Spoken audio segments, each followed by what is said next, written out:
The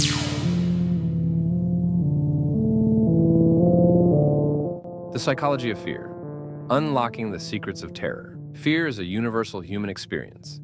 It grips our minds, accelerates our pulse, and can make even the most rational person question reality. But why do we fear? And what is it that makes fear so intoxicating?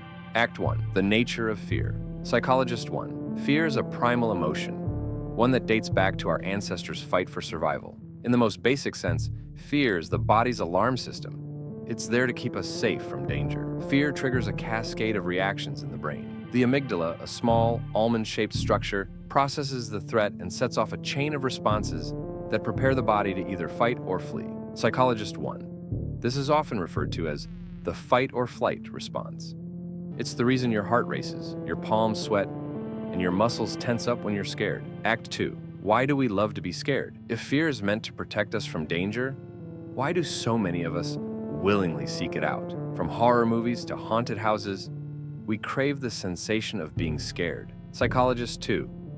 What's fascinating is that fear, when experienced in a controlled environment, like a haunted house or a horror film, can be thrilling. It's called recreational fear. When we know we're not in real danger, our brain releases dopamine, the same chemical linked to pleasure and reward. It's the brain's way of rewarding us for facing a perceived threat. We feel exhilarated and, in some cases, even euphoric. Fear in these situations becomes a game of control, where we experience danger, but only to the extent we allow. Act 3.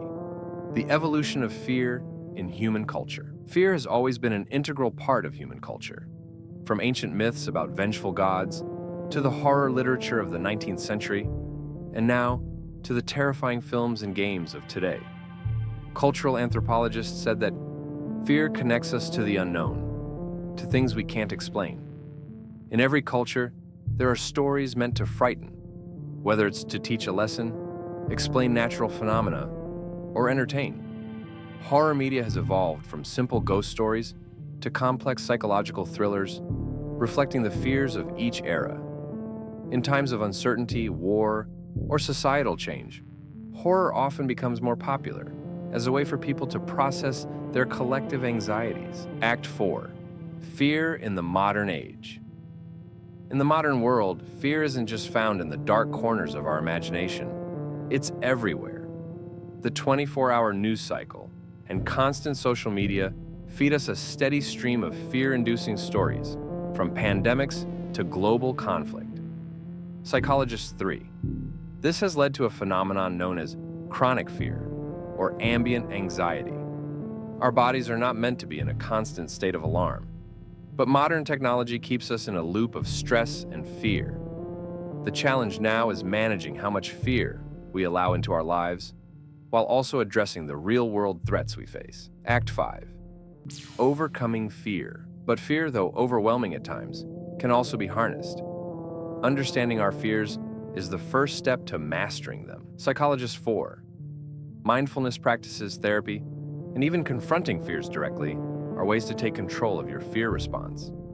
By acknowledging fear, we can lessen its grip on us. Fear is an inescapable part of life, but it doesn't have to control us. Whether it's the thrill of a horror movie or the anxieties of everyday life, understanding fear can empower us to face the darkness and maybe even enjoy it.